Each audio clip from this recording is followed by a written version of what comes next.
Hello friends, welcome to my channel UP PCS with Chauhan. तो दोस्तों, मेरा नाम है कीरत चौहान। गाइस, यहाँ हम कर रहे हैं घटना चक्र 2021 की सीरीज, जिसमें हम कर रहे हैं भारतीय राज्य व्यवस्था एवं शासन, और चैप्टर नंबर चल रहा है 30। आज हम करेंगे पार्ट 2, इसमें क्वेश्चन आंसर करेंगे। पार्ट 1 में हम नोट्स कंप्लीट कर चुके हैं। अभी जो हम करेंगे, जो चैप्टर है क्वेश्चन, जो चैप्टर 30 है, वो है केंद्र राज्य संबंध। चलिए, तो गाइस यहाँ पे देखिए, सिलेबस एक बार देख लेते हैं, फिर हम बढ़ते हैं आगे। तो अभी हम जो कर रहे हैं चैप्टर नंबर 30 कर रहे हैं। दोनों साइड आप सिलेबस देखते हुए चलिए। चैप्टर नंबर 1 से हमने स्टार्ट किया है, बिना किसी चैप्टर को स्किप किए हम पहुंच गए हैं चैप्टर नंबर 30 पे। चलिए गाइस, तो ये रहा आपका चैप्टर 30। ठीक है, तो गाइस यहाँ पे एक चीज़, अगर वीडियो पसंद है तो वीडियो को करिएगा लाइक, चैनल को करिएगा सब्सक्राइब, कमेंट करके जरूर बताइएगा कि आपको वीडियो कैसा लगा। ईजी लगा तो प्लीज़ कमेंट करके जरूर बताइएगा, एंड शेयर भी करिएगा अगर आपको अच्छा लगा हो तो चैनल को शेयर करिएगा। चलिए, अब हम क्या करते हैं ना, हमने देखिए गाइस यहाँ पे नोट्स कंप्लीट कर लिए थे। ठीक है, अब हम केंद्र राज्य संबंध में हमने क्या क्या देखा था। हमने 3 तरीके के संबंध देखे थे। एक तो होते हैं विधायी संबंध, राइट, विधिक संबंध। दूसरे हमने देखे थे प्रशासनिक संबंध, और थर्ड जो हमने देखे थे वो हमने देखे थे वित्तीय संबंध। ठीक है, तो चलिए, आप लोग पिछली वीडियो देख लीजिएगा, पार्ट 1 जो है इसका, वो देख लीजिएगा, आप समझ जाएंगे। चलिए, अभी हमारा काम है क्वेश्चन आंसर करने का, तो क्वेश्चन आंसर स्टार्ट करते हैं। 50 के अराउंड क्वेश्चन है, इस वीडियो में हम कंप्लीट कर लेंगे। तो पहला क्वेश्चन लिखा है कि भारत के केंद्र राज्य संबंध प्रभावित होते हैं।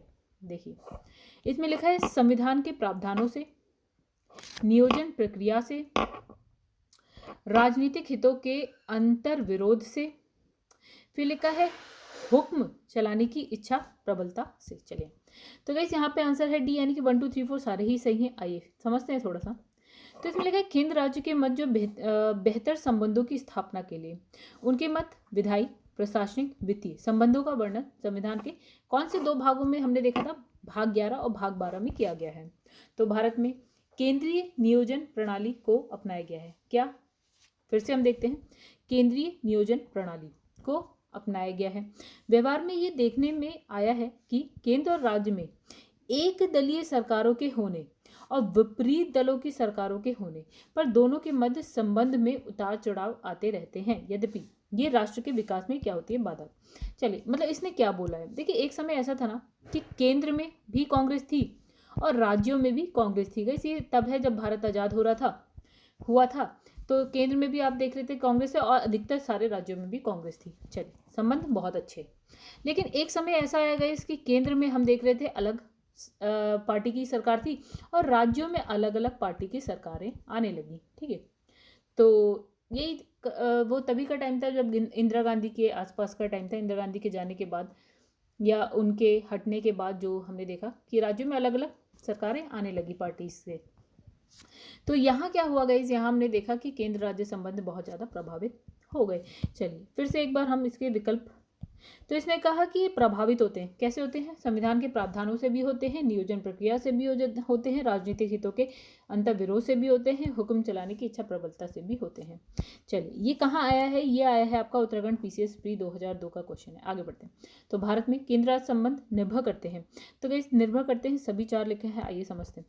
तो संवैधानिक प्रावधानों पर, परंपराओं पर, व्यवहार पर, ये भी, इस पर भी करते हैं। न्यायिक व्याख्याओं पर करते हैं, बातचीत के लिए यंत्र विन्यास पर।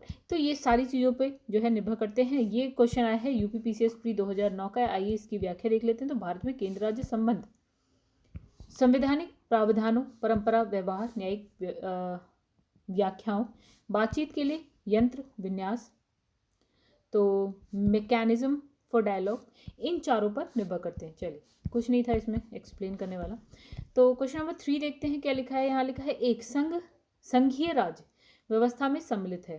क्या, संघीय राज्य व्यवस्था में क्या सम्मिलित है, संघ और राज्य के बीच संबंध, ओके, राज्यों के मध्य संबंध, समन्वय के लिए तंत्र, विवादों को सुलझाने के लिए तंत्र।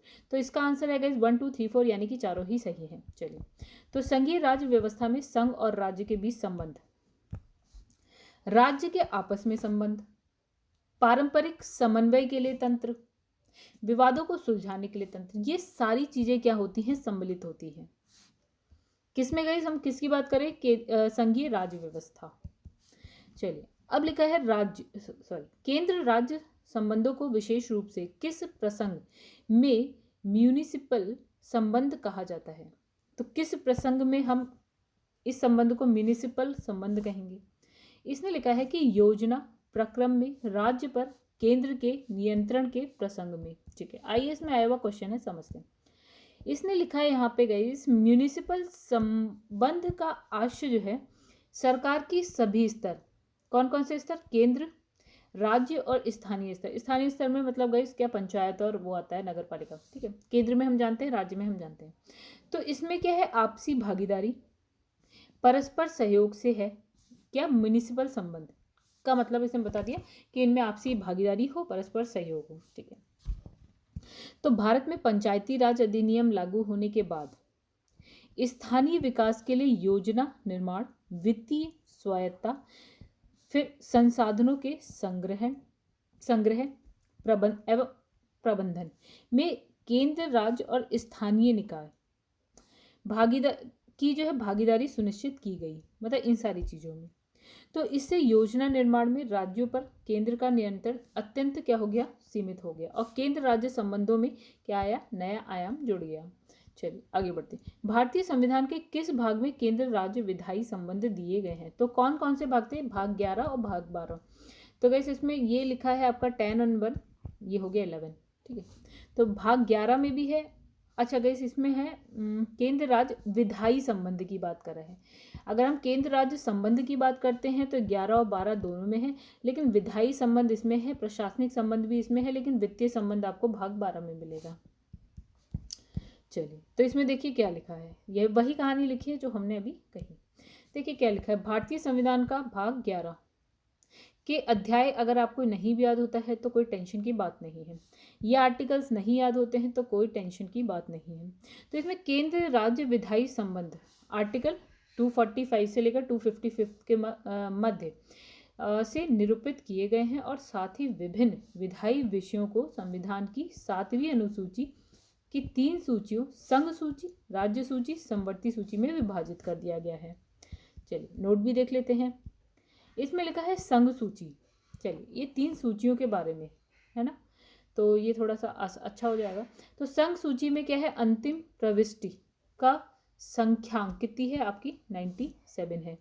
ठीक है, लेकिन प्रविष्टि 2 का यानी कि 42वें संविधान संशोधन से और 92 का 6ठे संशोधन से, 92 का 46वें संविधान संशोधन को जोड़ा गया है, और प्रविष्टि 33 7वें संविधान संशोधन और 92 जो है 101वें संविधान संशोधन से का जो है लोप कर दिया गया है, जिससे इस सूची में प्रविष्टियों की कुल संख्या हो गई है 98। तो एक बात समझते हैं दोस्तों, संघ सूची में कितने विषय कर दिए इन्होंने, 98 कर दिए, बस इसमें आपको इतना याद रखना है। चलिए आगे बढ़ते हैं। अब यहाँ आ जाते हैं गाइस, राज्य सूची जो दूसरी सूची होती है उसमें कितने विषय हैं अभी हमारे पास। तो गाइस यहाँ पे है, देखिए आपकी यहाँ लिखा है 59। ठीक है, और समवर्ती सूची में लिखा है गाइस यहाँ पे 52। प्रविष्टियाँ 52 हैं, और जो आपकी देखिए प्रविष्टि का संख्यांक 47 है। फिर इसने कहा कुछ संशोधन हो गए, और अभी कितने हैं आपके 59। ठीक है, 52 59, और यहाँ पे हमने देखा 98 है। चलिए, तो देखिए क्या होता है कि जो आपके सारे विषय होते हैं ना, वो हम क्या करते हैं, बांट देते हैं संघ सूची में, राज्य सूची में, समवर्ती सूची में। ठीक है, वो यही लिखे हैं कि किस में कौन से विषय। अब केंद्र और राज्य के मध्य शक्तियों के वितरण के लिए भारत का संविधान 3 सूचियों को प्रस्तुत करता है। निम्न में से कौन से 2 अनुच्छेद शक्तियों के वितरण को विनियमित करते हैं? कौन कौन से वो 2 अनुच्छेद हैं? तो गाइस वो 2 अनुच्छेद कौन कौन से हैं? Article 245 and article 246। आइए क्या ऊपर इसमें लिखा है व्याख्या में, तो ऐसे तो नहीं लिखा है। चलिए आगे इसकी व्याख्या यहाँ देख लेते हैं। इसमें लिखा है अनुच्छेद 4, पहली चौथी अनुसूची के संशोधन, अनुच्छेद 5। देखिएगा इसकी बातें चल रही हैं अभी। ठीक है, तो अनुच्छेद 4 में क्या है, पहली और चौथी अनुसूची के संशोधन। अनुच्छेद 5 संविधान के प्रारंभ पर नागरिकता आपको मिलेगी, मतलब नागरिकता के बारे में।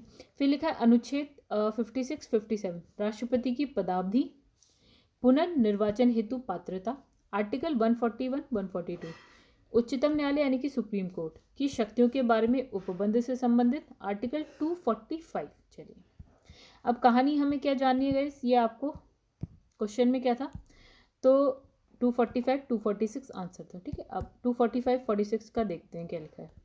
तो 245 में लिखा है संसद और राज्य विधानमंडल द्वारा बनाई जाने वाली विधियों के विस्तार की राज्य क्षेत्रीय सीमा को निश्चित करता है। और आर्टिकल 246 सातवीं अनुसूची की सूची 1 यानी कि संघ सूची में शामिल किसी भी विषय पर केंद्र को और सूची 2 राज्य सूची में शामिल विषय पर राज्य को कानून बनाने की इजाज़त देता है। ठीक है, मतलब इसने कहा जो सूची 1 है यानी कि संघ सूची में कानून कौन बनाएगा, जो भी विषय इसमें है केंद्र सरकार। राज्य सूची में जो विषय है उस पर राज्य सरकार को अनुमति देता है या इजाज़त देता है कानून बनाने का। वहीं जो तीसरी सूची है यानी कि समवर्ती सूची की बात करें तो इसके जो विषय है उस पर कानून कौन बना सकता है, केंद्र और राज्य दोनों बना सकते हैं। तो इस प्रकार आर्टिकल 245 46 में क्या है, केंद्र और राज्य के मध्य विधायी शक्तियों के वितरण को विनियमित करते हैं। चलिए आगे बढ़ते हैं। अब इसमें लिखा है केंद्र राज्य संबंध किस अनुसूची में है। ठीक है, तो गाइस कौन सी अनुसूची में मिलेगी, ये 7 जो आपने अभी विषय देखे वो आपको मिलेंगे 7वीं अनुसूची में। ठीक है, तो ये हम आगे भी पहले भी पढ़ चुके हैं, जैसे कि देखिए गाइस कहाँ लिखा है 7वीं, ये देखिए 7वीं अनुसूची की 3 सूचियाँ। चलिए आगे बढ़ते हैं। तो लिखा है संविधान के अनुच्छेद 246 के तहत केंद्र और राज्य के मध्य विधायी शक्तियों के बंटवारे के लिए 3 सूचियां हैं। ठीक है, संघ सूची, राज्य सूची, समवर्ती सूची। ठीक है, और ये कौन से अनुसूची में है, आपकी 7वीं अनुसूची में। टोटल कितनी अनुसूचियां गए संविधान में, 12। 12 में से कौन सी अनुसूची में आपको ये मिलेगा, 7वीं अनुसूची। और भाग कितने हमारे संविधान में गए, भाग है 22। राइट, ये सब हम पढ़ चुके हैं, पूरा चैप्टर ही था। अब लिखा है विधायी शक्तियों का केंद्र और राज्य के मध्य वितरण संविधान की निम्न सूचियों में से किस एक में है। अभी हमने कहा किस में मिलेगा, 7वीं अनुसूची में मिलेगा।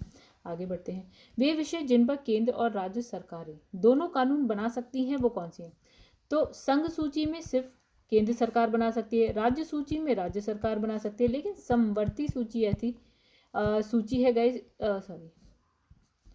समवर्ती सूची ऐसी सूची है जिसमें दोनों ही कानून बना सकते हैं, यानी कि इसमें जो भी विषय होंगे उसमें केंद्र सरकार भी बना सकती है और राज्य सरकार भी कानून बना सकती है। परंतु अब तो परंतु इंपॉर्टेंट है गाइस यहाँ पे, परंतु यदि क्या होता है कि संघ सरकार भी कानून बनाती है और राज्य सरकार भी कानून बनाती है और उसमें क्या हो जाता है, अंतर विरोध हो जाता है, तो क्या होता है, तो संघ का कानून मान्य होता है, यानी कि संघ के कानून को हम ऊपर रखते हैं, तरजीह देते हैं। मतलब भारत में निम्नलिखित में से किसे शिशुओं और अवयस्कों के साथ साथ आर्थिक और सामाजिक योजनाओं के लिए विधि निर्माण की शक्ति प्रदत्त है।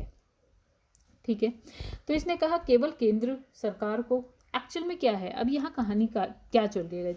अब इसने कोई एक विषय बता दिया कि भैया इस विषय पर, ठीक है, मतलब इसने कहा शिशु और अवयस्क के साथ साथ आर्थिक सामाजिक योजनाओं के लिए विधि का निर्माण, ये एक विषय है। ठीक है, तो इस पे विधि कौन, यानी कि कानून का निर्माण कौन कर सकता है, क्या केंद्र सरकार कर सकती है केवल, क्या केवल राज्य सरकार कर सकती है, या फिर केंद्र और राज्य दोनों सरकारें कर सकती हैं, केवल स्थानीय सरकार की तो कहानी खत्म कर दो, स्थानीय सरकार को तो हम रखते ही नहीं। चले, तो केवल केंद्र सरकार, केवल राज्य सरकार, या फिर दोनों। तो गाइस यहाँ पे देखिए आंसर क्या है, समझते हैं थोड़ा सा।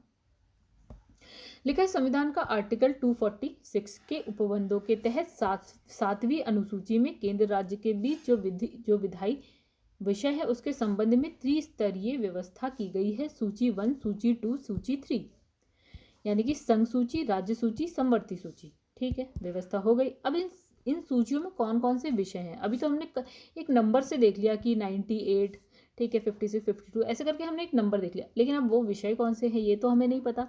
चलिए, तो इसने क्या बोला, इसने बोला जो शिशु अवयस्क तथा आर्थिक सामाजिक योजना समवर्ती सूची के विषय हैं। तो हमने कहा समवर्ती सूची है तो मतलब इस पे कानून दोनों बना सकते हैं, केंद्र और राज्य सरकारें बना सकती हैं।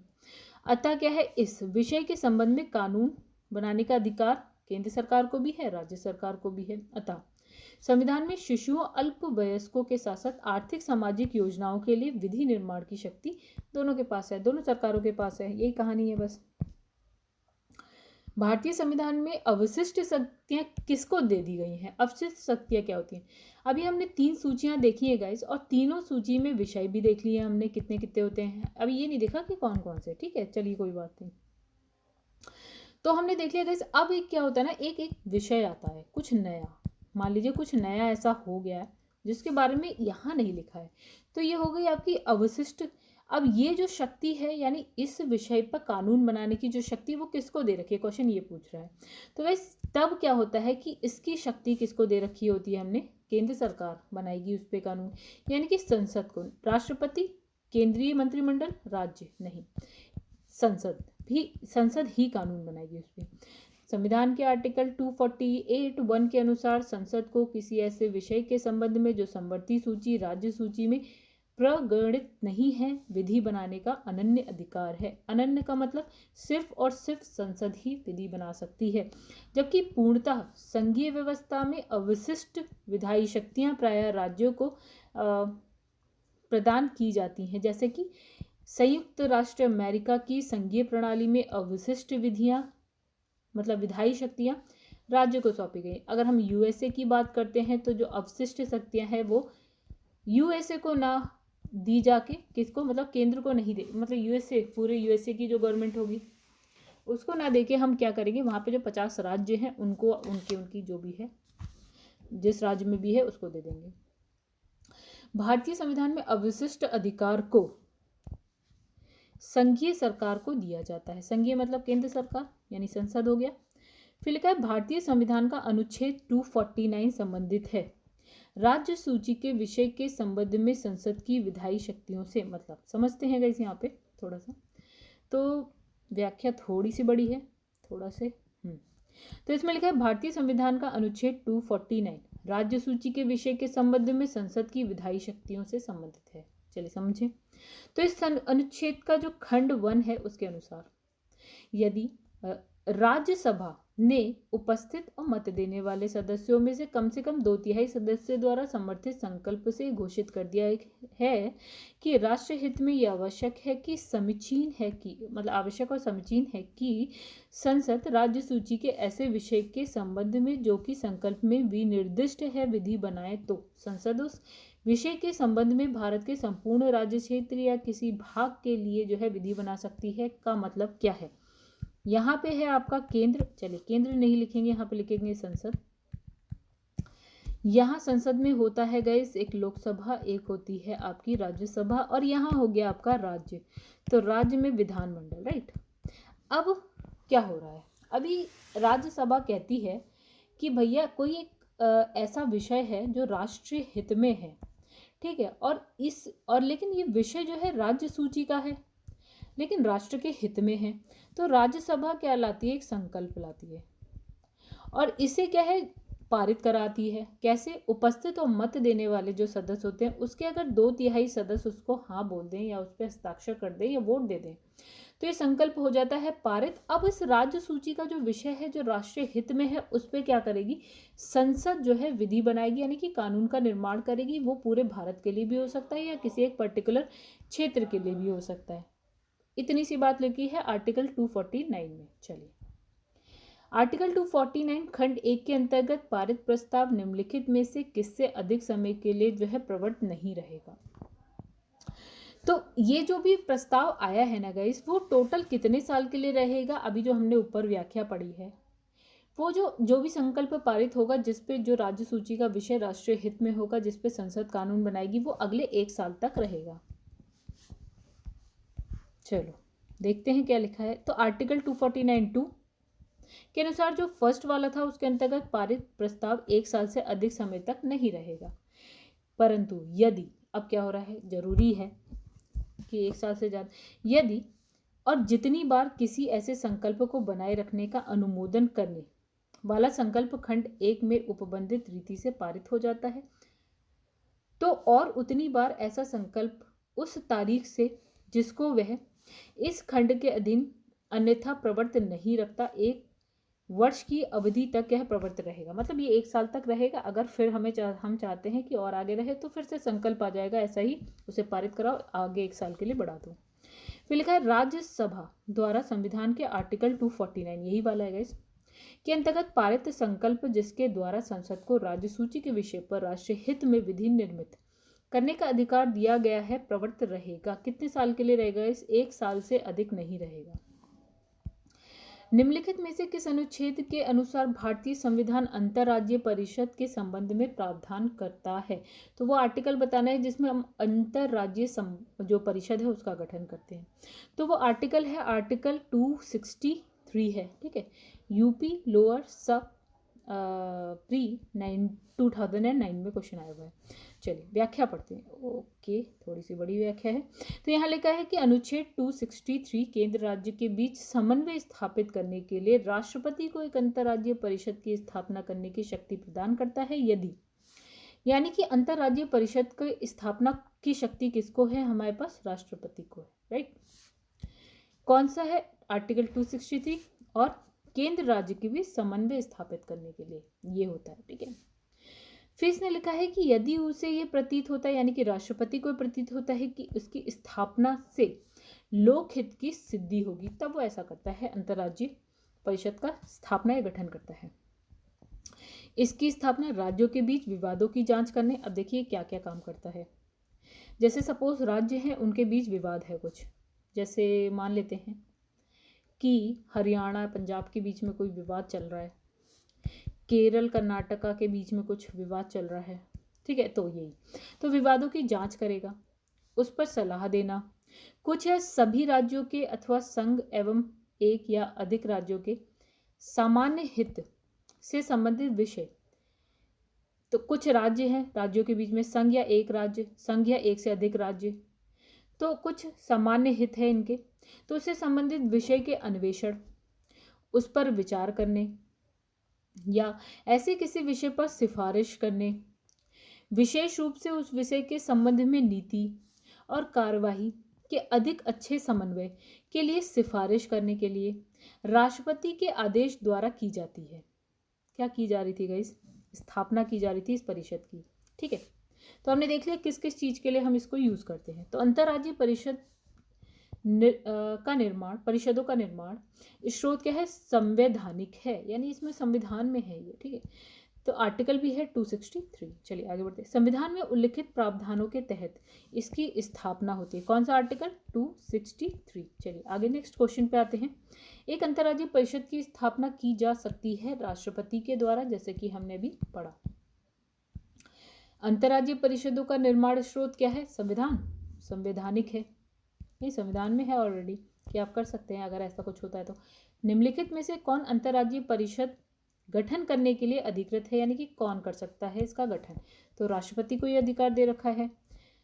भारत में राज्यों के बीच सहयोग और समन्वय प्राप्त करने के लिए निम्नलिखित संस्थाओं में कौन सी संवैधानिकतर और विधितर संस्था और संस्थाएं हैं? तो हमें बताना है संविधान के इतर, संवैधानिकतर, ठीक है। एक तो होता है कि संविधान में है, ठीक है, एक संविधान में नहीं है, ठीक है, लेकिन संविधान के बाद संविधान के इतर है, तो संविधान इतर या विधितर, विधि बनाकर कोई विधि बनाई गई है बाद में, तो उसमें ऐसी कौन कौन सी संस्था या संस्थाएं हैं? तो इसमें लिखा है राष्ट्रीय विकास परिषद, राज्यपाल सम्मेलन, आंचलिक परिषदें या अंतर्राज्यीय परिषदें, ठीक है। तो ये तो आपका संविधान में ही है गाइस, ठीक है, अभी हमने जैसा कि पढ़ा। तो एक चीज देख लेते हैं, ये क्वेश्चन कहाँ आया है? IAS में आया है, क्योंकि कई IAS में ही ऐसे क्वेश्चन आते हैं, आपने ये शायद नहीं पढ़ा हो, ज़्यादा बच्चों ने नहीं देखा हो, आंचलिक परिषदें नहीं सुना हो। हाँ, राष्ट्रीय विकास परिषद बहुतों ने सुना होगा, है अंतर्राज्यीय परिषद बहुत लोगों ने सुना होगा, ठीक है। तो ऐसे क्वेश्चन तो IAS लेवल के हैं, जो हमने नहीं सुना, ठीक है, वो IAS लेवल के ही होते हैं, तो इसमें बहुत ज़्यादा टेंशन नहीं है। तो गाइस इसने कहा संविधानिकतर बताना है और विधेयतर बताना है, ठीक है। तो हमारे पास ऑप्शन है 1 और 2, यानी कि राष्ट्रीय विकास परिषद और राज्यपाल सम्मेलन। चलिए आज थोड़ा सा समझते हैं। तो इसने कहा अंतर्राज्यीय परिषद का उल्लेख संविधान के आर्टिकल 263 में किया गया है। मतलब देखिए गाइस, संविधान में जो किसी आर्टिकल के थ्रू है तो समझ लीजिए वो संविधान में है, राइट। कोई आर्टिकल है, अगर किसी का गठन जो है किसी आर्टिकल में लिखा हुआ है, तो आर्टिकल यानी कि अनुच्छेद में लिखा हुआ है, तो समझ लो संविधान में है। अगर आर्टिकल में नहीं है, ठीक है, बाद में संविधान के बाद है कुछ तो संविधानेतर है, या विधि बना के आ गया हो तो विधि के थ्रू हो गया, मतलब कानून बना के आ गया हो तो कानून के थ्रू हो जाएगा। तो ये अंतर्राज्यीय परिषद तो हमारे पास एक आर्टिकल ऑलरेडी है, यानी कि संविधान में लिखा हुआ है। फिर आंचलिक या क्षेत्रीय परिषद, अब देखिएगा इस यहाँ पे समझते हैं। अब यहाँ पे देखिए ये सिर्फ वर्ड से अलग है, ठीक है, आंचलिक, लेकिन हाँ शायद क्षेत्रीय अगर बोला जाए तो आपने सुना होगा इसको। तो चलिए, तो इसने लिखा है जो क्षेत्रीय परिषदें हैं संसद के अधिनियम के प्रावधानों के तहत गठित की गई हैं, ठीक है। तो क्या कहाँ कैसे करी गई, संविधान में नहीं है गई, इसे संसद के अधिनियम के प्रावधानों के तहत गठित की गई है। अतः ये जो है विधिक है, अगर संसद जो है कानून बना के कुछ करता है तो वो क्या है, विधिक संस्थाएं मानी जाएंगी। जबकि राष्ट्रीय विकास परिषद और राज्यपाल सम्मेलन जो है संविधानेतर और विधियेतर संस्थाएं हैं, राइट। तो संविधानेतर और विधियेतर संस्थाएं हैं। आगे बढ़ते हैं। फिर इसमें लिखा है मतलब संविधानेतर मतलब संविधान के इतर, संविधान से हटकर, विधियेतर विधि से हटकर, विधि के इतर, राइट। क्षेत्रीय परिषदों का सृजन हुआ है। तो क्षेत्रीय जो परिषद है, अभी हमने क्या पढ़ा है इसका, जो संसद में कानून बनाकर किया गया है, ठीक है। 1956 के संसद के अधिनियम के माध्यम से 5 क्षेत्रीय परिषद, 5 समझते हैं गाइस कौन कौन सी, उत्तर, दक्षिण, केंद्रीय, पूरब और पश्चिम का गठन किया गया है, ठीक है। तो 1971 में पूर्वोत्तर के राज्यों के लिए पूर्वोत्तर परिषद का गठन उत्तर पूर्वी परिषद अधिनियम 1972 के तहत किया गया है। उत्तर के राज्य गाइस ये रहे आपके, सॉरी उत्तर पूर्वोत्तर के मतलब पूर्व उत्तर, यानी कि नॉर्थ ईस्ट वाले जो हैं, जैसे कि आपका गाइस सिक्किम, यहाँ पे है असम, अरुणाचल प्रदेश, नागालैंड, मणिपुर, मिजोरम, त्रिपुरा, मेघालय, ये सारे हो गए, ठीक है। तो ये पूर्वोत्तर में आते हैं, राइट। तो इनका जो गठन है किस अधिनियम से, उत्तर पूर्वी परिषद अधिनियम 1972। गृह मंत्री प्रत्येक परिषद मतलब जो क्षेत्रीय परिषद है उसके क्या होते हैं, अध्यक्ष होते हैं। तो ये लाइन हो गई इंपॉर्टेंट गाइस, ठीक है। कौन होते हैं, गृह मंत्री जो है, जैसे अभी फिलहाल में गृह मंत्री कौन है आप जानते हैं, तो वो क्या होते हैं, अध्यक्ष होते हैं किसके, क्षेत्रीय परिषद के। कितनी हमने पहले देखी, उत्तर, दक्षिण, मध्य, पूरब और पश्चिम, 1956 की बात चल रही है। चलो आगे बढ़ते हैं। निम्नलिखित में से कौन सा एक क्षेत्रीय परिषद का लक्षण नहीं है। चलिए अब यहाँ बात हो रही है क्षेत्रीय परिषद की, यूपीपीसीएस प्री 2017 की बात है। तो क्षेत्रीय परिषद के लक्षण क्या, हमने क्षेत्रीय परिषद ही नहीं पढ़ी अभी, तो पहले पढ़ लेते हैं फिर लक्षण भी देख लेंगे, है ना। तो यहाँ पे पहले हम देख लेते हैं व्याख्या। तो यहाँ लिखा है क्षेत्रीय परिषद क्या है, एक सांविधिक स्टैट्यूटरी निकाय है, ना कि संवैधानिक संस्था है, ठीक है। तो ये क्या है, सांविधिक है ना कि संवैधानिक। संवैधानिक होती है तो आपके संविधान में होता है, एक आर्टिकल के थ्रू होती है, ठीक है, लेकिन ऐसा नहीं है। ये एक कानून बनाया गया है, एक अधिनियम बनाया गया है, उसके बाद ये क्षेत्रीय परिषदें आई हैं, जैसा कि अभी हमने देखा था, ठीक है। अब इसमें लिखा है 5 क्षेत्रीय परिषदों का गठन राज्यों के बीच अंतरराज्य सहयोग समन्वय बढ़ाने के लिए राज्य पुनर्गठन अधिनियम 1956 के तहत किया गया। तो कौन सा कानून बनाया गया, कौन सा अधिनियम बनाया गया, राज्य पुनर्गठन अधिनियम 1956। 5 क्षेत्रीय परिषदों का गठन हुआ, राइट। और ये क्यों बनाए गए गाइस, जो 2 राज्य हैं, सपोज स्टेट 1 स्टेट 2 है, इनके बीच में सहयोग के लिए, इनके बीच में समन्वय के लिए, इन सबको बढ़ाने के लिए। अब चंडीगढ़ राज्य ना होते हुए भी उत्तरी क्षेत्रीय परिषद में शामिल है। देखिए ये क्या है, आपका यूनियन टेरिटरी है, यानी कि केंद्र शासित प्रदेश है, राज्य तो नहीं है, फिर भी ये उत्तरी क्षेत्रीय परिषद में है शामिल। तो इसके अतिरिक्त दिल्ली आपका यूनियन टेरिटरी है, दादर नगर हवेली, दमन दीव, पुडुचेरी संघ राज्य क्षेत्र होते हुए भी क्षेत्रीय परिषद में शामिल हैं। तो अभी हमने कौन कौन सा देख लिया, एक हमने देख लिया गाइस चंडीगढ़, राइट, हमने एक देख लिया दिल्ली, दादर नागर हवेली दमन दीव देख लिया हमने, और उसके बाद हमने देखा पुडुचेरी, राइट। ये सारे आपके जो है राज्य तो नहीं है, लेकिन फिर भी क्या है, क्षेत्रीय राज्य परिषद में शामिल है। तो इन क्षेत्रीय परिषदों का कार्य विभिन्न क्षेत्रों में आपसी हित के मामले पर चर्चा और सिफारिश। आपसी हित दो राज्यों के बीच आपसी हित है, तो उस पर हम क्या कर रहे हैं, चर्चा कर रहे हैं, सिफारिशें कर रहे हैं। ये क्या है, परामर्शदात्री संस्था है, मतलब ये क्या करती है, परामर्श देती है। ठीक है, ऐसा नहीं है कोई इसने जो परामर्श दिया वो बाध्यकारी है, मानना ही पड़ेगा, नहीं, ये परामर्श है, मानना है तो मान लो, नहीं मानना है तो मर्जी है आपकी। चलिए फिर अब यहाँ पे क्वेश्चन पे आ जाते हैं। लिखा निम्नलिखित में से कौन सा एक क्षेत्रीय परिषद का लक्षण नहीं है, तो इसने कहा यह एक संवैधानिक संस्था है। ये संवैधानिक संस्था नहीं है, ये गैर संवैधानिक संस्था है, यानी कि ये संविधान से सांविधिक संस्था है, इसे कानून बना के लागू किया गया। ठीक है, संवैधानिक यानी कि क्या हो गया गाइस, कि आपने अपना संविधान खोला, उसमें एक अनुच्छेद लिखा हुआ है, उसके थ्रू अगर होता है गठन तो वो संवैधानिक होती है। लेकिन यहाँ ऐसा कुछ नहीं, अधिनियम बनाया गया है संसद के द्वारा, तो ये हो गया गलत। अब दूसरा पढ़ लेते हैं। 5 क्षेत्रीय परिषदों की स्थापना राज्य के पुनर्गठन अधिनियम 1956 के अंतर्गत की गई है। देखिए ये हो गया अधिनियम, यानी कि एक कानून बना दिया, संविधान में तो नहीं था, एक कानून बना दिया 1956, अधिनियम 1956। अब लिखा है कि चंडीगढ़ राज्य नहीं है, फिर भी क्षेत्रीय परिषद में है। ठीक है, ये परामर्शदात्री संस्था, ये सब हम पढ़ चुके हैं।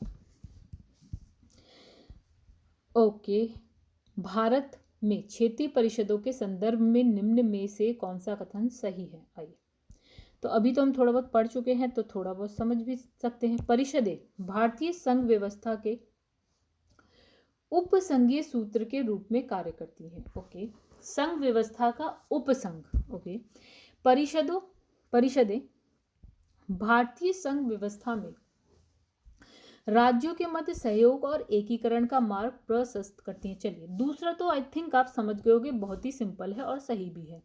ठीक है, तो हमें बताना है कि इसका आंसर हो गया सी, यानी कि पहला भी सही है, दूसरा भी सही है। चलो दूसरा तो आपको गाइस समझ में आ गया होगा, बहुत ही सिंपल है कि समन्वय सहयोग के लिए परिषदें बनाई गई हैं, दो राज्यों के बीच समन्वय सहयोग के लिए, राइट।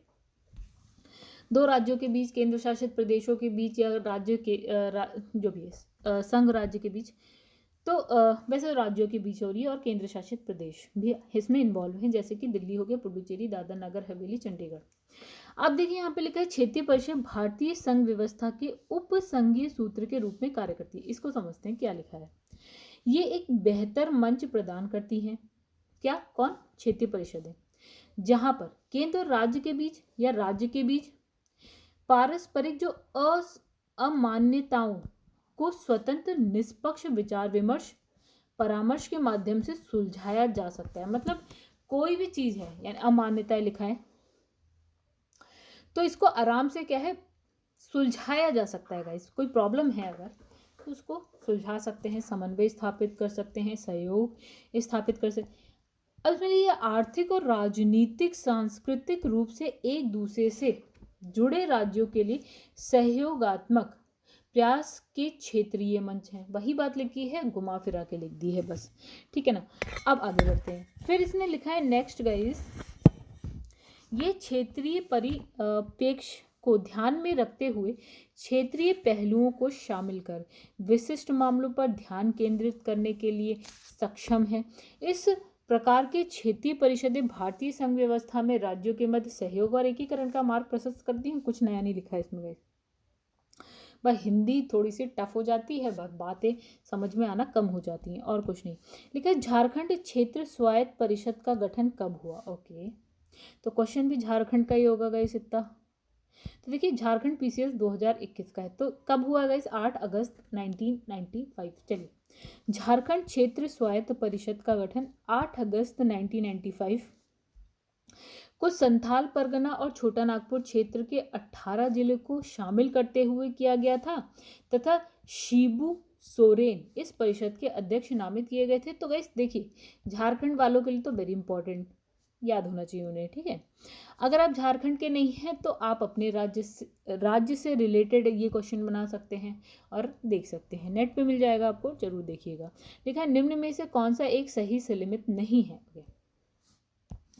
इसमें लिखा है, देखिए ए है यूपीपीसीएस स्पेशल मेंस 2004। पहले तो ये मेंस का है, दूसरा स्पेशल है, ठीक है, तो टफ तो हो ही जाएगा। किसने सुना है नदी बोर्ड एक्ट 1970, राष्ट्रीय जल नीति 1987, अंतर्राज्यीय जल विवाद अधिनियम 1956, अंतर्राज्यीय पानी के झगड़ों में केंद्रीय संसद के अधीन निर्णय की शक्ति, भारतीय संविधान का अनुच्छेद 262। तो गाइस इसमें से किसने क्या सुना है, जरा सा कमेंट करके बताइएगा। तो इसमें ये बोला है कि कौन सा गलत है, तो गलत कौन सा है, सी गलत है। चलिए, तो इसमें लिखा है नदी बोर्ड एक्ट 1970 में नहीं बल्कि 1956 में लागू हुआ था, अन्य सभी विकल्प सही हैं। याद हो जाए तो ठीक, नहीं रट लेना, नहीं तो नहीं भी समझ में आ रहा तो छोड़ देना गाइस। क्योंकि जो स्पेशल वाला ये वाला जो एग्जाम होता है ना, यहाँ क्वेश्चन आ जाते हैं, ये स्पेशल आप जहाँ देखेंगे ना कि लिखा हुआ है वो क्वेश्चन तो खतरनाक ही क्वेश्चन होते हैं, ठीक है। तो इस पर टेंशन बहुत ज़्यादा मत लीजिएगा, हो जाए तो ठीक है, नहीं तो रट लीजिए, नहीं मन है तो छोड़ भी दीजिए। तो देख लीजिए, एक नज़र मार लीजिए। सरकारी आयोग निम्नलिखित संबंधों में से किसकी समीक्षा हेतु स्थापित किया गया था। तो गाइस हमने 3 आयोग पढ़े थे जिसमें एक सरकारी आयोग था, ठीक है। तो किसकी, किस लिए, वेरी सिंपल, सी आंसर, केंद्र राज्य संबंध के लिए। और एक चीज़ इसमें ध्यान दीजिए, UP PCS pre 2016, UP PCS pre 2008, UP PCS में 2006, मतलब 3 बार तो ये क्वेश्चन आ चुका है, यानी कि इंपॉर्टेंट हो गया और यूपी पीसीएस में ही आया हुआ क्वेश्चन है, ठीक है। तो केंद्र राज्य संबंध पर विचार करने के लिए और उसको सुदृढ़ करने हेतु सुझाव देने के लिए कौन, न्यायमूर्ति RS सरकारिया की अध्यक्षता में क्या होता है, 1983 में एक आयोग का गठन किया जाता है।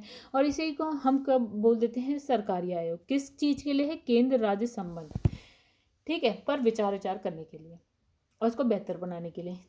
अब इसके 2 और सदस्य हैं, वो कौन है, बी शिवरामन है और एक दूसरे हैं SR सेन है, ठीक है। शिवरामन याद रखिए, सेन याद रखिए। तो इसके 2 अन्य सदस्य हैं। फिर आयोग ने क्या करा था, आयोग का गठन 1983 में, लेकिन इसने अपनी रिपोर्ट कब दी, 1988 में दी, ठीक है, सौंपी है। अब ये कितने पन्नों की है ये देख लीजिए, हालांकि जरूरी नहीं है। 19 अध्यायों के तहत कुल इतनी अनुशंसाएं, तो क्या ही करेंगे गाइस इतना याद करके, ठीक है। बस ये याद रखिए, सरकारी आयोग केंद्र राज्य संबंध से रिलेटेड है, 1983 में गठन हुआ है आयोग का, और क्या है, इसने अपनी रिपोर्ट 1988 में सौंप दी, बस। हाँ, इसके 2 कौन कौन है अध्यक्ष, RS सरकारिया, 2 अन्य सदस्य की बात शिवरामन एंड सेन याद रखिए। आगे बढ़ते हैं, निम्नलिखित में से कौन सरकारी आयोग का सदस्य था। तो वेरी सिंपल, हमने 3 नाम तो वैसे ही पढ़ लिए, तो शंकर जैसा नाम हमने नहीं पढ़ा, सेन हमने पढ़ लिया, ठीक है। और कौन था में तो सेन हो गए, सेन तो हमने पढ़ा अभी, ये भी नहीं पढ़ा हमने, ये भी नहीं पढ़ा। चलिए, सिंपल क्वेश्चन था। अगर आपने व्याख्या पे थोड़ा सा ध्यान दिया करिएगा, जब नोट्स बना के पढ़ेंगे तो मुझे लगता है वो ज़्यादा बेनिफिशियल होगा। इससे क्या होगा कि आपके जो 7-8 पन्ने हैं ना, वो सिमट के आपके जो नोट्स में कुछ ही 3-4 पन्नों में सिमट जाएंगे। सारी व्याख्या आपको पढ़ने की जरूरत नहीं है, व्याख्या से वो उतनी पढ़ी है जो नई है नोट्स से, ठीक है। यानी कि जो आगे हमने नोट्स पहले पढ़े थे ना, जब हम चैप्टर स्टार्ट करते हैं, तो पहले तो अपने वो नोट्स बनाइए, इस जो किताब में नोट्स हैं उसके नोट्स बनाइए, राइट। जब वो आप नोट्स बना लेंगे तो आपको जो 40-50 क्वेश्चन है ना, उसकी जो व्याख्या होती है, तो इस पूरे की व्याख्या पढ़ने की ज़रूरत ही नहीं है। क्योंकि मान लीजिए कि यहाँ से 50 क्वेश्चन में से 40 क्वेश्चन तो ऐसे हैं जिसकी व्याख्या आपके इसी पहले बनाए हुए नोट्स में ही होंगी। मुश्किल से 10 की व्याख्या में कुछ लाइन आपको नहीं मिलेंगी जो आपको इस नोट्स में और ऐड करनी होंगी।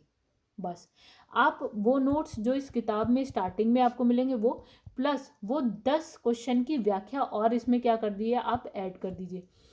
गिन के 3 पन्ने हो जाएंगे, 3 पन्ने आप पढ़ेंगे, फिर सिर्फ और सिर्फ आपको क्या करना पड़ेगा, क्वेश्चन और उसका आंसर देखना पड़ेगा। व्याख्या आप ऑलरेडी पढ़ चुके हैं अपने नोट्स में, जो नई व्याख्या है आपके इसमें वो भी आप अपने नोट्स में ऑलरेडी लिख चुके हैं, तो आपको बार बार पढ़ने की जरूरत नहीं पड़ेगी। चलिए आगे बढ़ते हैं। तो यहाँ लिखा है कि निम्न में से किस वर्ष सरकारी आयोग जिसे केंद्र राज्य संबंध में परिवर्तन की संतति का अधिकार दिया गया था ने अपने प्रतिवेदन जमा किए। तो किस वर्ष इसने अपनी रिपोर्ट जमा करी, तो वैसे अभी हमने देखा था 1988 में, ठीक है। तो यहाँ पे भी नहीं है, यहाँ पे भी नहीं है, यहाँ पे भी, इसका आंसर ही नहीं है, बट आंसर तो होना चाहिए। 1988 आंसर है, तो इसका आंसर ही नहीं है कोई। चलो आगे बढ़ते हैं। सरकारी आयोग की सिफारिशों का संबंध है, तो केंद्र राज्य संबंध है ये गाइस। चलिए सिंपल है। अब ये देखिएगा खतरनाक, Jharkhand PCS, UP PCS, UP PCS, UP RO and UP PCS, देखिए कितनी बार आया, तो कितना इंपॉर्टेंट है सरकारी आयोग। चलिए यहाँ पे कुछ अभिकथन है और उसका कारण भी लिखा है। सरकारी कमीशन या आयोग, ठीक है, की सिफारिश के अनुसार आर्टिकल 356 का प्रयोग कम से कम होना चाहिए। चलिए, ये सरकारी आयोग ने अपनी रिपोर्ट में कहा है कि नहीं कहा है, हमने तो पढ़ी नहीं रिपोर्ट, अभी पढ़ लेंगे, देख लेंगे व्याख्या क्या कहती है। जिस राजनीतिक दल ने जो है केंद्र में सरकार बनाई उन्होंने आर्टिकल 356 का दुरुपयोग किया है। अब हमें आर्टिकल 356 भी पता होना चाहिए इस होता क्या है एक्चुअल में। चलिए आइए समझते हैं पहले। तो इसमें लिखा है कि केंद्र राज्य संबंधों पर विचार करने के लिए सरकारी आयोग का गठन कब होता है? 1983 में किया गया था। सरकारी आयोग ने अपनी सिफारिशों में आर्टिकल 356 को कम से कम प्रयोग में लाने पर बल दिया। ओके, तो इसमें तो लिखा ही नहीं गाइस क्या है ये एक्चुअल में, क्या है ये आपातकाल के बारे में, राइट, राष्ट्रीय आपातकाल, आर्टिकल 356। ओके, नहीं राष्ट्रीय आपातकाल नहीं है, राष्ट्रपति शासन की बात हो रही है यहाँ पे। तो इसने कहा कि अपनी रिपोर्ट में जो है अपनी सिफारिशों में आर्टिकल 356 को कम से कम प्रयोग में लाने पर बल दिया है। इसका मतलब अगर केंद्र में सपोज की कांग्रेस सरकार है बीजेपी है फिलहाल, चलिए, तो वो क्या करती थी 356 के तहत जिन राज्यों में कांग्रेस की सरकार नहीं थी, मान लेते हैं, ठीक है, वहां क्या करती थी, राष्ट्रपति शासन लगा देती थी। तो इसने कहा कि जो ये रिपोर्ट आई है ना सरकारी आयोग की, उसने कहा है कि जो आप ये 356 का प्रयोग है को कम से कम प्रयोग में लाने पर बल दीजिए। मतलब ये नहीं है कि सरकार वहां दूसरी है, एक काम करो राष्ट्रपति कोई एक कारण ढूंढो और राष्ट्रपति शासन लगा दो, कोई एक कारण ढूंढो और राष्ट्रपति शासन लगा दो। इन्हें कहा कम से कम यूज करो भैया, जब जरूरत हो तभी यूज करो, ऐसे नहीं अपने मन से कभी भी कैसे भी करते रहो। तो इसमें लिखा है कई बार आर्टिकल 356 का केंद्र में जो सत्तारूढ़ दल होता था यानी कि जिसकी सरकार होती उसके द्वारा इसका क्या किया जाता था, दुरुपयोग किया जाता था, ठीक है। अब इसका आर्टिकल 356 के अंतर्गत राष्ट्रपति शासन की घोषणा अन्य प्रावधानों पर विचार किए बिना जल्दबाजी में कर दी जाती थी। मतलब राष्ट्रपति शासन लगा दिया जाता था जल्दबाजी में। अरे आपको सरकार पसंद नहीं है, केंद्र में कोई सरकार बैठी है, आपको किसी एक राज्य की सरकार पसंद नहीं है, आपने राष्ट्रपति शासन लगा दिया। इस प्रकार कथन कारण दोनों ही सही है और जो है कारण कथन की व्याख्या मतलब व्याख्या कर रहा है, ठीक है। अब देख लीजिएगा, आई होप आप लोग समझ गए होंगे। किस आयोग ने स्थायी अंतर राज्य परिषद जो अंतर सरकारी परिषद के नाम से जानी जाती है की स्थापना का समर्थन किया? तो कौन सा राज्य था? तो देखिए गाइस ये है आपका किस आयोग ने ऐसा करा? तो सरकारी आयोग। क्या करा इसने? चलिए पढ़ते हैं थोड़ा सा। सरकारी आयोग ने अपनी रिपोर्ट में स्थायी अंतर राज्य परिषद की स्थापना का समर्थन किया। इसी हमने देखा अंतर्राज्यीय परिषद की बात हुई, तो इसी के अनुसरण में 1990 में संविधान के आर्टिकल 263 के तहत राष्ट्रपति के आदेश के माध्यम से प्रधानमंत्री की अध्यक्षता में अंतर राज्य परिषद का गठन किया गया। ये किस आयोग ने किया?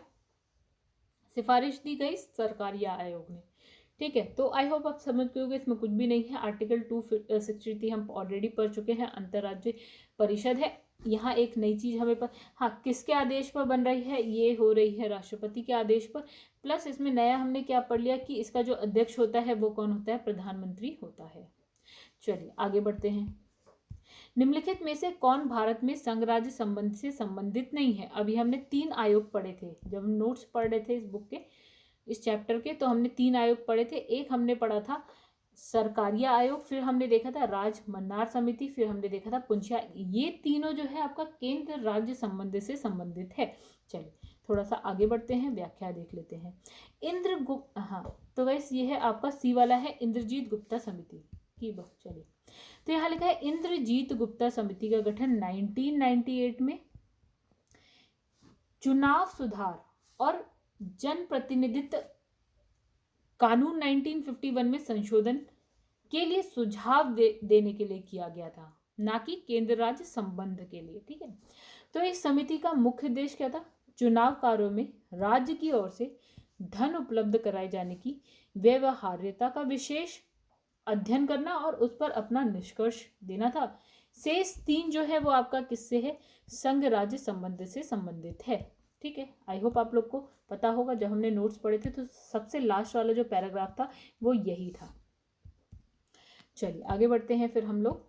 केंद्र राज्य संबंधों पर पुनर्विचार की मांगे बढ़ती रही हैं। ओके, फिर लिखा है कारण राज्य के पास विकास कार्यों के लिए पर्याप्त साधन नहीं होता है। तो गाइस ऑब्वियसली राज्य के पास इतना पैसा नहीं है विकास कार्यों में लगाने के लिए, तो कहाँ से अनुदान लेती है, सरकार से या फिर ऋण लेती है। ठीक है, तो कारण बिल्कुल सही। ठीक है, फिर लिखा है केंद्र राज्य संबंधों पर पुनर्विचार की मांग बढ़ती रही है। आइए देखिए इसका। तो गाइस है तो दोनों बातें ही सही। चलिए थोड़ा समझ के पढ़ेंगे तो ज़्यादा अच्छा रहेगा। भारतीय संघ में केंद्र की स्थिति और भूमिका क्या है? शक्तिशाली। मतलब इसने कहा कि केंद्र जो है ना राज्य से ज़्यादा शक्तिशाली है। बिल्कुल है, जिसके पास पैसा ज़्यादा वो ज़्यादा शक्तिशाली। केंद्र के पास शक्तियाँ भी ज़्यादा, पैसा भी ज़्यादा। तो इस संबंध में राज्यों पर जो है केंद्र की का वर्चस्व है। मतलब राज्यों के ऊपर कौन है? वर्चस्व किसका है? केंद्र का। यदि वित्तीय विषय का बंटवारा देने के मध्य किया यद्यपि वित्तीय विषयों का बंटवारा दोनों के मध्य किया गया है, किंतु वित्तीय स्रोत का आवंटन केंद्र के पक्ष में अधिक है। मतलब इसने कहा कि हमने जो इनकम करने का जो साधन है वो हमने केंद्र को भी दे रखे हैं कुछ और राज्यों को भी दे रखे हैं, फिर भी केंद्र के पास राज्य से ज़्यादा इनकम होती है। मतलब संसाधन केंद्र के पास ज़्यादा है। फिर लिखा है राज्यों के पास विकास कार्यों के लिए पर्याप्त संसाधन नहीं है। यही कारण है कि केंद्र राज्य संबंधों पर पुनर्विचार की मांग बढ़ती रही है। मतलब ये राज्य क्या कहते हैं, भैया थोड़ा सा फिर से पुनर्विचार करिए, हमें थोड़ा सा वित्तीय संसाधन के अवसर या स्रोत हमें थोड़ा सा ज़्यादा दीजिए। हमारे पास पैसा कम है, हमें हमेशा मांगना पड़ता है, तो प्लीज़ यहाँ पे फिर से पुनर्विचार की बात मांग की जा रही है। ठीक है, तो इसने कहा कथन कारण दोनों सही है, कारण कथन की सही व्याख्या भी करता है। चलिए फिर से कथन कारण आ गया। तो इसमें लगा राज्य की कार्यपालिका शक्ति का प्रयोग संसद के कानूनों, राज्य में लागू कानूनों का अनुपालन सुनिश्चित करने हेतु होता है। ओके, चलिए समझ में आया तो ठीक है, नहीं समझ में आया तो रुकिए 2 मिनट, समझ में आएगा। इसमें लिखा है अपनी कार्यपालिका शक्तियों का प्रयोग करके भारत सरकार राज्यों को आवश्यक निर्देश दे सकती है। चलिए व्याख्या पढ़ते ना गाइस, उसके बाद समझ में ज़्यादा अच्छे से आता है। क्वेश्चन पढ़ के कुछ सच नए बच्चों को तो नहीं समझ में आएगा। लिखा है संविधान का आर्टिकल 256 क्या कहता है कि प्रत्येक राज्य की कार्यपालिका शक्ति का इस प्रकार प्रयोग किया जाए, ठीक है, जिसे संसद द्वारा बनाई गई विधियों का और ऐसे विद्यमान विधियों का जो उस राज्य में लागू है अनुपालन सुनिश्चित रहे। ठीक है, तो राज्य की कार्यपालिका शक्ति का प्रयोग इस तरह से किया जाए जो संसद ने विधियां बनाई हैं उसका जो है अनुपालन सुनिश्चित रहे। इस तरह से राज्य की कार्यपालिका शक्ति का प्रयोग किया जाए। और संघ की कार्यपालिका शक्ति का विस्तार किसी राज्य को ऐसे निर्देश देने तक होगा जो भारत सरकार को इस प्रायोजन के लिए आवश्यक प्रतीत होगा। इसे हम नोट्स में पढ़ चुके हैं। अतः स्पष्ट है कि कथन और कारण दोनों सही है और कारण जो है कथन की सही व्याख्या करता है। एक बार फिर से पढ़ लें क्या? तो लिखा है राज्य की कार्यपालिका शक्ति का प्रयोग संसद के कानून और राज्यों में लागू कानून का अनुपालन सुनिश्चित करने हेतु होता है। बिल्कुल सही है गाइस, अभी हमने पढ़ा। फिर से लिखा है अपनी कार्यपालिका शक्ति का प्रयोग करके भारत सरकार राज्यों को आवश्यक निर्देश दे सकती है। तो दोनों सही। तो आगे बढ़ते हैं। फिर लिखा भारत के संविधान के लिए अनुच्छेदों यानी कि जो आर्टिकल्स हैं में से किसके अनुसार प्रत्येक राज्य की कार्यपालिका शक्ति का इस प्रकार प्रयोग किया जाएगा जिससे संघ की कार्यपालिका शक्ति के प्रयोग में कोई अड़चन ना हो और उस पर कोई प्रतिकूल प्रभाव ना पड़े। ऐसा किस आर्टिकल में लिखा है गाइस? यहाँ हमने देखा आर्टिकल 256, बट ये लिखा है हमारा 257, वो थोड़ा सा अलग था, ये थोड़ा सा अलग है। भारत के संविधान के अनुच्छेद 256 का खंड 1 के अनुसार प्रत्येक राज्य की कार्यपालिका शक्ति का इस प्रकार प्रयोग किया जाए जिससे संघ की कार्यपालिका शक्ति के प्रयोग में कोई अड़चन ना हो, ठीक है, और उस पर कोई प्रतिकूल प्रभाव ना पड़े। संघ की कार्यपालिका शक्ति का विस्तार किसी राज्य को ऐसे निर्देश देने तक होगा जो भारत सरकार को इस प्रयोजन के लिए आवश्यक प्रतीत हो।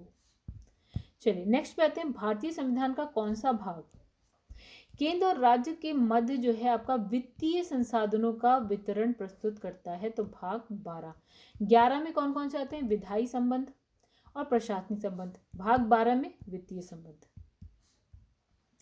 चलिए तो यहाँ देखिए लिखा है भाग 10 अनुसूचित और जनजातीय क्षेत्र के बारे में। भाग 11 केंद्र राज्य के बीच संबंध, लेकिन कौन कौन से? विधायी, प्रशासनिक। भाग 12 फिर केंद्र और राज्य के बीच संबंध है वित्तीय, संपत्ति, संविदाएं एंड वाद। भाग 13 भारत के राज्य क्षेत्र के भीतर व्यापार, वाणिज्य एंड समागम। ये सब भाग में है, ये सब भागों में, ठीक है। तो इससे हम क्या समझते हैं गाइस, हमारे पास टोटल संविधान में 22 भाग हैं, जिसमें से 13, 12, 11 और 10 में क्या क्या है उसके बारे में लिखा है। चलिए आगे बढ़ते हैं। केंद्र सरकार तथा राज्य सरकार के मध्य आर्थिक संबंधों की विवेचना की गई है। आर्थिक संबंधों की विवेचना की गई है कौन से आर्टिकल? आर्टिकल 278 से लेकर 291 यूपी पीसीएसपी 2014। आइए समझते हैं थोड़ा सा। तो केंद्र सरकार और राज्य सरकार के मध्य आर्थिक और वित्तीय संबंधों की विवेचना भारतीय संविधान के आर्टिकल 268 से 281 संघ और राज्य के मध्य राजस्व का वितरण के अंतर्गत की गई है। इसमें वित्तीय आगम स्रोत का वितरण साम्यपूर्ण बनाने के लिए एक जटिल तंत्र की रचना की गई। साथ ही यह भी सुनिश्चित किया गया कि वह विभाजन स्थायी ना हो, निश्चित अंतराल पर उसका पुनर्वलोकन हो और समायोजन किया जाए। ठीक है, चलिए आगे बढ़ते हैं। इसमें लिखा है संविधान के किस प्रावधान में कहा गया है कि विधि के प्राधिकार के बिना ना तो कोई कर लगाया जाए और ना एकत्रित किया जाए। मतलब कानून के प्राधिकार के बिना आप कोई कर नहीं लगा सकते, ना उसे एकत्रित कर सकते हैं। तो गाइस ये किस आर्टिकल में लिखा है संविधान के? तो ये लिखा है आर्टिकल 265 में। तो ये भी इंपॉर्टेंट है, पता होना चाहिए आपको। चलिए देखते हैं व्याख्या क्या कहती है। संविधान के आर्टिकल 265 में कहा गया है कि कोई कर विधि के प्राधिकार से ही लगाया जाएगा, उसको कलेक्ट किया जाएगा, अन्यथा नहीं। आर्टिकल 266 भारत राज्य की संचित निधि और लोक लेखा निधि के बारे में है। आर्टिकल 300 संघ और राज्य के नाम में वाद और कार्यवाहियों। आर्टिकल 368 में क्या है? जो संविधान में संशोधन होते हैं उसके बारे में लिखा गया है। तो बाकी आर्टिकल यहाँ पे आपको ना ऑप्शंस में थे, इसलिए उसको एक्सप्लेन कर दिया है। भारत के संविधान में किस अनुच्छेद में करों को केंद्र द्वारा लगाया तथा एकत्रित किया जाता है, लेकिन केंद्र और राज्य के बीच उसका वितरण किया जाता है। मतलब इसने कहा जो कर लगा रहे हैं, ठीक है, वो केंद्र द्वारा लगाया जा रहा है और एकत्रित भी केंद्र ही कर रहा है, लेकिन जब हम उसे बंटवारे की बात आ रही है उस पैसे की, तो वो केंद्र और राज्य दोनों के मध्य हो रहा है। तो ये किस आर्टिकल में है? चलिए तो गाइस देखिए यहाँ क्या लिखा है। भारतीय संविधान के आर्टिकल 270 के तहत प्रावधानित है कि संघ सूची में निर्दिष्ट सभी कर और शुल्क, ठीक है, और आर्टिकल 269 का में निर्दिष्ट करो, ठीक है, एक मिनट रुकिए। तो 270 में सभी कर जितने भी निर्दिष्ट हैं संघ सूची में और शुल्क भारत सरकार द्वारा लगाए और एकत्रित किए जाते हैं और इन्हें संघ और राज्य के मध्य वितरित किया जाता है। ठीक है, कौन सा आर्टिकल में है? जो भारत सरकार द्वारा लगाए एकत्रित किए जाते हैं 270, लेकिन इसका बंटवारा संघ और राज्य के बीच में होता है। ठीक है, आर्टिकल 268, आर्टिकल 269, आर्टिकल 269 का में निर्दिष्ट करों एवं शुल्कों को छोड़कर, ठीक है, ये जो भी हमने कहानी पढ़ी उसमें जो शुल्क और कर है उसको छोड़कर जो भी शुल्क और कर है वो आर्टिकल 270 के तहत केंद्र द्वारा लगाए एकत्रित किए जाते हैं, लेकिन जो उसका बंटवारा है वो केंद्र और राज्य के मध्य होता है। आंसर है आपका सी, यानी कि 270। चलिए आगे बढ़ते हैं। भारत में वित्तीय सौदे पर स्टैम्प शुल्क, भारत में वित्तीय सौदे पर स्टैम्प शुल्क राज्य सरकार द्वारा लगाया और वसूल किया जाता है या स्टैम्प शुल्क का विनियोजन संघ सरकार द्वारा किया जाता है। तो गाइस इसमें दोनों ही आपका गलत है। आइए समझते हैं क्या है। इसमें लिखा है आर्टिकल 268 के अनुसार ऐसे स्टैम्प शुल्क जो संघ सूची में वर्णित हैं, ठीक है, उन्हें संघ द्वारा लगाया या उद्ग्रहित किया जाता है। और उन्हें राज्य सरकार द्वारा कलेक्टेड यानी संग्रहित किया जाता है एंड विनियोजित किया जाता है। ठीक है। आर्टिकल 263 लगा कौन रहा है? केंद्र सरकार, लेकिन उसका संग्रहण और विनियोजित कौन कर रहा है उसको? राज्य सरकार। स्टैम्प शुल्क, भारत में शेयर बाजार और फ्यूचर्स बाजार में हुए लेन देन पर कर संघ द्वारा लगाए जाते हैं, राज्य द्वारा एकत्रित किए जाते हैं। तो आंसर है 1 सही है, दूसरा गलत है। संघ द्वारा लगाए जाते हैं गाइस। चलिए समझते हैं।